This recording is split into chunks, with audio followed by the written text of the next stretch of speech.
यह घटना वर्षों पुरानी घटना है। उस समय चीमा, चारू और संजू 8, 10 और 11 साल के थे।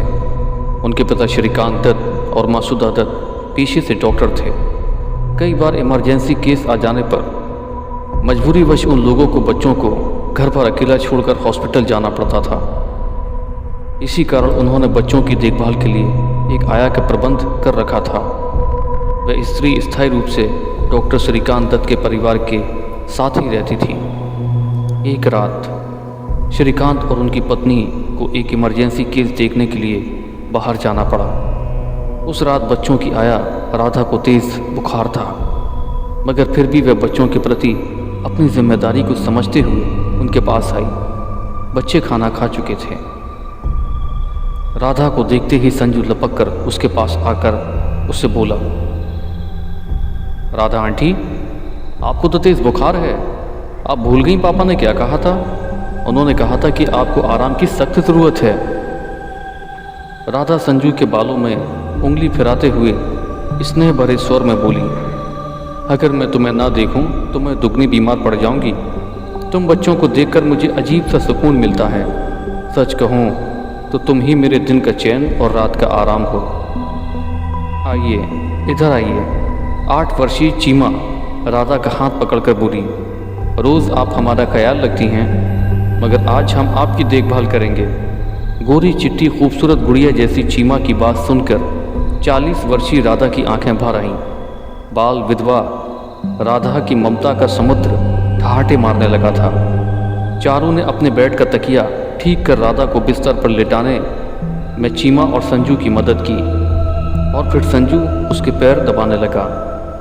चारू राधा के हाथ को आराम देने की चेष्टा करने लगी और नन्ही चीमा राधा के माथे पर अपने नन्ही नन्ही कोमल उंगलियों से बाम लगाने लगी। राधा को लगा जैसे कि वो खुशी के सागर में गोते लगा रही हो। सुखद एहसास में डूबते ही न जाने कब उसकी आंख लग गई, उसे पता ही नहीं चला। बच्चों ने राधा को चादर उड़ाई और बाहर टेरिस पर जाकर खड़े हो गए। आसमान साफ था, तारे झिलमिला रहे थे। चांद की शीतल चांदनी के साथ पृथ्वी के वायुमंडल सुखद ठंडे झरोकों से आनंदित हो रहा था। तभी नन्ही चीमा चहकी, संजू भैया देखो वह क्या है। उसके स्वर में जिज्ञासा और विस्मय के साथ डर भी छलक रहा था। कहाँ चीमा? संजू ने चीमा की तरफ देखते हुए पूछा। वो वहाँ आकाश में। चीमा ने अपनी नन्ही उंगली आसमान की तरफ उठाते हुए कहा। संजू ने चीमा की ऊपर उठी उंगली का अनुसरण किया। वाओ, क्या नज़ारा है। आसमान में काफ़ी नीचे बादलों के 3 टुकड़े एक दायरे में घूम रहे थे। तीनों में एक का आकार बड़ा था, दूसरे का आकार कुछ छोटा और तीसरा उन दोनों से भी छोटा था। बड़े वाला बादल थोड़ा बहुत ही हिल रहा था, दूसरे में कुछ ज़्यादा गति थी और सबसे छोटा बहुत ही चंचल था। वह तेज़ी से कुछ दूर जाता और फिर वापस बड़े बादल के पास आ जाता था। जब वह तेज़ी से गति करता तो उसका आकार गोल न रहकर गाजर जैसा हो जाता। अगला सिरा बड़ा और पिछला सिरा नोकीला। उस समय उसमें बिजली के चमकने जैसा प्रकाश भी होता था। यह क्या है संजू भैया? चारू उन बादलों के टुकड़ों को देखकर कुछ भयभीत सी नजर आने लगी। कुछ कह नहीं सकता। संजू गहरी सोच में पड़ गया और बोला, मगर इतना कह सकता हूँ कि देखने में ये जो नज़र आ रहे हैं यानी बादल के टुकड़े, इनकी हकीकत शायद कुछ और ही है। क्या हो सकता है? चीमा ने पूछा। कहीं ये एलियन तो नहीं? दूसरे ग्रह के प्राणी? बुद्धू, अगर ये एलियन होते तो यूएफओ यानी उड़न तश्तरी में आते, और तब हमें ये नहीं बल्कि उड़न तश्तरी नज़र आती, चारू ने कहा। मगर चारू, ये एलियन नहीं है। हम ऐसा भी विश्वास के साथ नहीं कह सकते, क्योंकि आज तक एलियन की शक्ल सूरत और बनावट का पक्का प्रमाण नहीं मिला है। बस इतना ही मालूम है कि अन्य ग्रहों पर भी जीवन है। संजू के तर्क पर चारू खामोश हो गई। सभी की उत्सुकता और जिज्ञासा से भरी नजरें आकाश की ओर उठी हुई थी। अचानक चीमा को न जाने क्या सूझा। उसने बादलों के उन विचित्र टुकड़ों की तरफ हाथ हिलाते हुए उन्हें पुकारा, ए बादलों, अगर तुम मुझे सुन सकते हो तो मुझे अपनी हकीकत बता कर जाना। चीमा की इस हरकत पर संजू और चारू डर गए। संजू ने चीमा को डांटते हुए कहा, क्या तू पागल है? पता नहीं वे क्या हैं और तू है कि उन्हें पुकार रही है। क्या पता उन्होंने हमारी आवाज़ सुन ली हो। तो क्या हुआ? नन्ही चीमा अकड़ कर बोली, हो सकता है चीमा वे बादल के टुकड़े भूत हों। चारू ने भयभीत स्वर से कहा, नॉनसेंस, पापा कहते हैं भूत भूत कुछ नहीं होते, यह सब हमारे मन का वहम है। तुम शायद डर रही हो इसलिए ऐसा कहती हो, मगर मैं पापा की सबसे बहादुर बेटी हूँ, मुझे किसी से डर नहीं लगता। चीमा, तुम मेरी इंसल्ट कर रही हो। चारू को गुस्सा आ गया था। उनकी बहस होती देख संजू ने कहा, रात बहुत हो चुकी है, चलो अब हमें सोना चाहिए, कल संडे है। अगर हम देर से सोएंगे तो जल्दी नहीं उठ पाएंगे और हमारा कार्टून शो भी निकल जाएगा। तीनों अपने कमरे में चले गए। संजू चीमा के बेड पर लेट गया और चारू अपने बेड पर। चीमा संजू के बेड पर सोई अपनी आंटी के बराबर में लेट गई। कुछ देर बाद तीनों बच्चे गहरी नींद सो गए। अचानक संजू की आंख खुल गई। उसने अपने चेहरे पर किसी तेज चमक को महसूस किया था। उसने देखा पूरा कमरा नीम अंधेरे में डूबा है, जबकि उसे अच्छी तरह से याद था कि सोने से पहले उसने ट्यूबलाइट ऑफ करके नाइट बल्ब जलाया था। उसने लेटे लेटे सोचा, शायद लाइट चली गई है, मगर इमरजेंसी लाइट। तभी वह चौंक पड़ा। पूरे कमरे में अजीब सी रोशनी फैल गई और फिर अगले ही पल बुझ भी गई। यह देखकर हैरत में पड़े संजू ने दोनों हथेलियों से अपनी आंखें मस ली और देखा, पुनः वही हुआ। फिर वह रोशनी होने और बुझ जाने का क्रम तेजी से होने लगा और फिर चिर्र चिर्र चिर्र आवाज़ के साथ एक रोशनी चिंगारी उड़ाती हुई बंद दरवाजे से भीतर आ गई। यह सब करिश्माई घटना देखकर संजू बुरी तरह डर गया। वह चीख कर करीब ही दूसरे पलंग पर सोई राधा को जगा देना चाहता था, मगर उसकी आवाज़ जैसे हलक में ही अटक गई थी। उसी पल फट पट खट की आवाज़ के साथ कमरे के सारे खिड़की दरवाजे खुल गए। उन खुले खिड़की दरवाज़ों से नीली रोशनी भीतर की ओर आ रही थी और तूफानी हवाएं भी। साएं साएं का शोर कमरे में गूंजने लगा। ऐसा लग रहा था मानो वह कमरा बिना छतों और दीवारों का हो और अचानक तेज तूफान आ गया हो। कुछ पलों के बाद संजू को एक और नज़ारा देखने को मिला, जिसे देखकर वह बुरी तरह से चीख पड़ा था। कमरे में 3 बेड बराबर बराबर बिछे थे। हर बेड के सामने दीवार पर बड़ी सी खिड़की लगी थी, जिनके पट चमत्कारी ढंग से खुल गए थे। अब संजू को वहाँ 3 भयानक आकृतियाँ नजर आ रही थीं। बौनों जैसी दिखने वाली वे आकृतियाँ इतनी भयानक थीं कि संजू ने कसकर आंखें बंद कर लीं। तीनों के शरीर पर भालू जैसे बाल थे।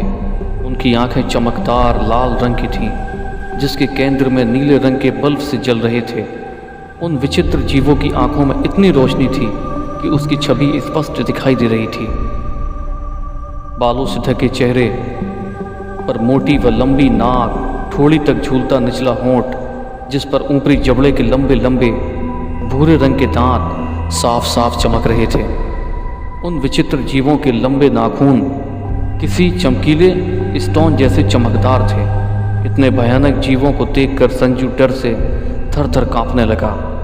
संजू खुद के कमरे में एकमात्र दर्शक समझ रहा था, जबकि यह भयानक नज़ारा राधा, चीमा और चारू भी देख रहे थे। अचानक तीनों शैतान सरीखे जीव खिड़की के कमरे में कूद गए। यह देखकर चारू की हलक से चीख उबल पड़ी। तीनों शैतानों का ध्यान चारू की तरफ गया। उनकी आंखों में लाल नीले रंग आपस में गड़बड़ होने लगे थे। यह शायद उनका गुस्सा हो जाने का संकेत था। उनकी आंखें देखकर चारू का डर इतना बढ़ा कि वह वहीं बेहोश हो गई। चारू की चीख सुनकर संजू, चीना और राधा बुरी तरह से चौंक ही नहीं पड़े थे, बल्कि उठकर बैठ गए थे। उन्हें देखकर आगंतुक विचित्र शैतानों के चेहरे और भी भयानक हो उठे। अगले ही पल बारी बारी से तीनों के बौने जिस्म हवा में उछले और इधर उधर दीवारों पर चिपक गए। फिर वे कीड़ों की तरह दीवारों पर रेंगते हुए खिड़कियों के ऊपर जा पहुंचे। फिर कमरे में बड़ा ही अजीब सा गुर्राहट भरा स्वर उभरा। हमें किसने टोका था? किसने बुलाया था परिचय देने के लिए?